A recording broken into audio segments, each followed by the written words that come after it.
Le regalé a mis padres un crucero de lujo de 5 días por California.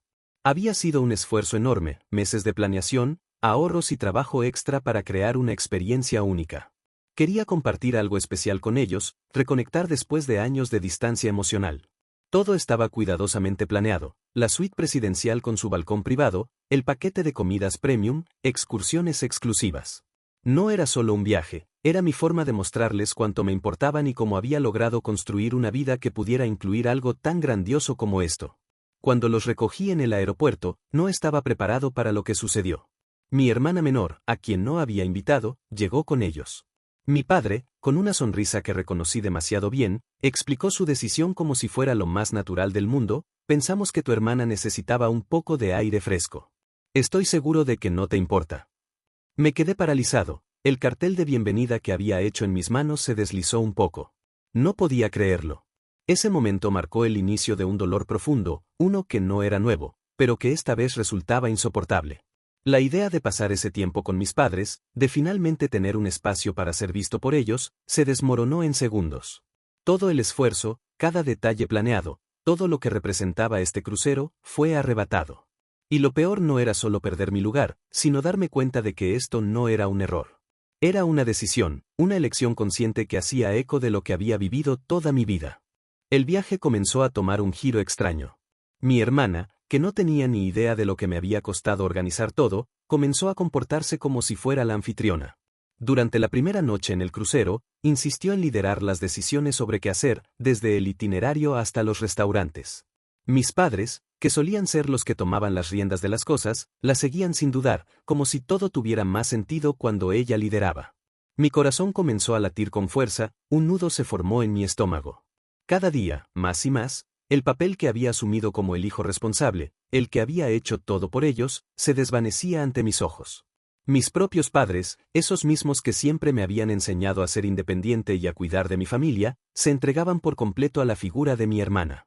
Lo que era un regalo de amor y esfuerzo para ellos, se convirtió en un vacío que se llenaba con la presencia de ella, con sus decisiones, sus comentarios, y esa incomodidad palpable en el aire. Me encontraba atrapado entre la nostalgia y la frustración. Quería aprovechar ese momento, disfrutar del tiempo que tenía con ellos, pero la sensación de estar perdiendo algo más grande, algo irrecuperable, se apoderaba de mí. Vi cómo mi hermana se acomodaba, como si fuera el lugar que le correspondía. Cada sonrisa que intercambiaban mis padres con ella me dolía más, como si yo fuera un espectador, un invitado no deseado en la historia que, en principio, había sido mi sueño. Recuerdo que cuando todo esto comenzó, mi prioridad era que todo fuera perfecto. Había organizado cada detalle con tanto cuidado, los vuelos, las actividades, los hoteles. Quería asegurarme de que mis padres tuvieran un viaje inolvidable, de que pudieran desconectarse y disfrutar sin preocupaciones. Sabía que necesitaban ese descanso, después de todo el esfuerzo y el sacrificio de tantos años criando a mi hermana y a mí. Pero lo que no había anticipado era que mi sacrificio personal se iba a ver reflejado en algo más que mi tiempo. Dejé de lado mis propios deseos, mi comodidad, mis planes. Incluso cuando me ofrecieron oportunidades para hacer lo que realmente me apasiona, decidí ignorarlas. Elegí no pensar en mí ni en mis propios intereses. Mis padres necesitaban descansar, y yo quería estar allí para ellos, para mostrarles cuánto les agradecía por todo lo que habían hecho por mí a lo largo de los años. Lo que nunca imaginé es que mis sacrificios, mi constante disposición para ayudar, iban a pasar desapercibidos, como si todo eso fuera lo esperado de mí. Mientras mi hermana tomaba la delantera, yo seguía en segundo plano, como una sombra de lo que solía ser. Sabía que estaba sacrificando mis propios sueños, mis propias oportunidades, pero lo hacía con la esperanza de que mis padres lo verían y lo valorarían. Sin embargo, poco a poco, la realidad se fue tornando más dolorosa. Sentía que todo lo que había hecho por ellos y por la familia no estaba siendo reconocido, ni siquiera mencionado. Mientras tanto, mi hermana parecía tenerlo todo, disfrutando de una posición que no había trabajado, que no había ganado. Todo lo que me quedaba era seguir en el papel de buen hijo, sacrificado, el que nunca pide nada, el que siempre da. A lo largo de los años, algo en la familia comenzó a cambiar.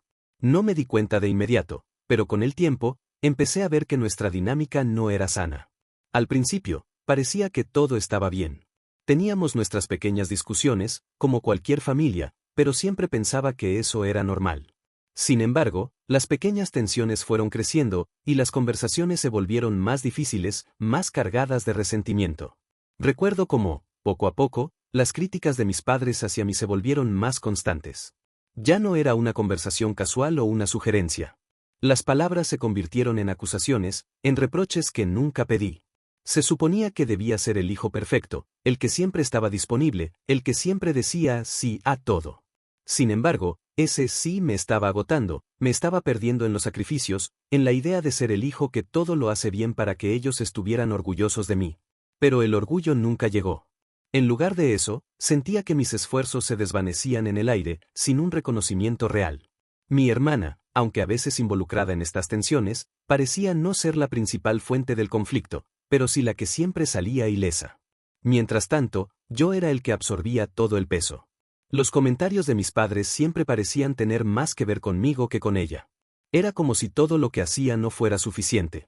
Nada de lo que lograba era reconocido, pero cada mínimo error o fallo era señalado, como si estuviera constantemente bajo un microscopio. Había algo en el aire, algo que no lograba identificar en ese momento, pero que sentía con cada palabra no dicha. La dinámica se volvió más y más tóxica, cada conversación se sentía cargada de expectativas no cumplidas, de frustraciones reprimidas.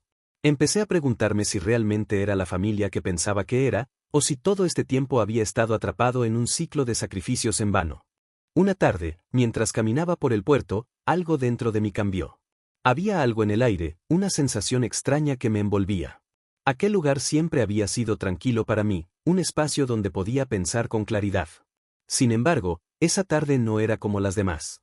Estaba solo, rodeado de la brisa marina, el sonido de las olas golpeando las rocas, y una sensación de vacío que no podía ignorar.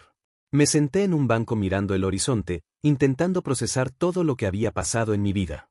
¿Realmente valía la pena seguir haciendo sacrificios sin obtener nada a cambio? Mi mente comenzó a dar vueltas sobre todo lo que había sufrido, las expectativas que no había podido cumplir, los reproches que siempre me hacían. De repente, sentí que algo se revelaba dentro de mí. Como si una capa de niebla se despejara, dándome claridad sobre lo que realmente importaba. Fue en ese instante, mientras observaba el sol ponerse en el horizonte, que comprendí lo que había estado buscando todo este tiempo. No era la aprobación de mis padres ni la perfección en mis esfuerzos lo que necesitaba. Lo que realmente necesitaba era liberarme. Liberarme de la carga de ser lo que los demás esperaban de mí, liberarme de la necesidad constante de ser alguien para los demás y empezar a ser yo mismo. Ese fue el momento de la revelación. En ese puerto, con el sonido del mar de fondo, entendí que el primer paso hacia la verdadera paz era aceptar que no podía seguir persiguiendo una perfección inalcanzable. No tenía que cargar con el peso de las expectativas de los demás. Ese fue el primer paso para encontrarme, para empezar a vivir sin la necesidad de complacer a nadie más que a mí mismo. Y, por primera vez en mucho tiempo, sentí que todo comenzaba a encajar. Después de la revelación en el puerto, algo en mí se había transformado. Ya no era el mismo que antes. La idea de seguir luchando por los mismos objetivos, por la misma aprobación de siempre, se me hacía cada vez más lejana. Sin embargo, las preguntas seguían llegando, y las personas a mi alrededor no parecían entender lo que estaba sucediendo en mi interior. Un día, mi madre me miró con esos ojos llenos de preocupaciones y me preguntó, ¿estás bien, Lucas? Había algo en su voz que reflejaba esa constante necesidad de control, de saber que todo estuviera bajo su dominio. En ese instante, no pude encontrar las palabras para explicar lo que estaba pasando en mi mente y corazón. Era difícil, porque no tenía respuestas claras para lo que sentía. Entonces, lo único que pude hacer fue quedarme en silencio. No porque no quisiera responder, sino porque sentí que mis palabras no eran suficientes para expresar la transformación que estaba viviendo. El silencio se convirtió en mi respuesta, mi manera de protegerme de la presión que aún intentaba imponerme. Porque, al final, no sabía cómo transmitirles a los demás que ya no estaba dispuesto a seguir sus guías, sus expectativas, sus normas. En medio de ese silencio, algo curioso sucedió. Al principio, me sentía incomprendido, incluso culpable por no darles respuestas claras. Pero luego me di cuenta de que el silencio no era solo una falta de palabras, era un espacio para escucharme a mí mismo, para comprender mis propios sentimientos sin el ruido de las expectativas ajenas. Era mi forma de rechazar las presiones externas, un acto de afirmación personal. Fue en ese silencio donde comencé a escuchar mi voz interior con más claridad que nunca. El silencio, en ese momento, se volvió más que una respuesta, fue mi refugio. Fue el espacio donde pude ser yo mismo, sin adornos, sin necesidad de cumplir con ninguna obligación emocional o social. Y, de alguna manera, ese silencio me dio la paz que tanto había buscado. Al final, la decisión ya estaba tomada. Había pasado tanto tiempo preguntándome si debía seguir luchando por lo que los demás esperaban de mí o si debía trazar mi propio camino. Las dudas me acompañaron durante mucho tiempo, pero algo en mi interior había cambiado. Ahora entendía que no podía seguir buscando la validación ajena para sentirme completo. No iba a seguir el mismo camino de siempre solo para mantener la paz en casa o para cumplir con los estándares que otros habían puesto para mí. La resolución final no llegó de un golpe de inspiración repentina, sino de un proceso lento y doloroso, donde cada paso que daba me alejaba un poco más de esa vida que otros habían planeado para mí. Había perdido muchas cosas en el camino, amistades que no entendían mi transformación, personas que pensaron que estaba tomando decisiones equivocadas. Pero, al mismo tiempo, gané algo mucho más valioso, la autenticidad. En ese momento, me di cuenta de que la paz no se encontraba en hacer lo que los demás esperaban, sino en ser fiel a mí mismo. Esa fue la resolución final, no era necesario seguir el mismo guión que me habían impuesto, podía escribir el mío propio. No quería ser una sombra de lo que los demás querían que fuera. Me levanté con la convicción de que mis decisiones, aunque difíciles y arriesgadas, eran las que me llevarían finalmente a un lugar donde pudiera sentirme en paz conmigo mismo. La familia y la sociedad podían seguir su curso, seguir con sus expectativas y presiones, pero yo ya no iba a ser parte de ese ciclo. Estaba listo para enfrentar lo que vendría, sin arrepentimientos. Mi camino sería diferente, pero, al fin y al cabo, era el único que realmente podía recorrer. Y con esa certeza en el corazón, me alejé de lo que me había retenido. No con ira, sino con una serenidad nueva, sabiendo que la verdadera libertad estaba en tomar mis propias decisiones, por más que eso significara estar solo en el proceso. El silencio, la introspección, todo lo que había vivido me llevó a esta resolución final, ser dueño de mi propia vida.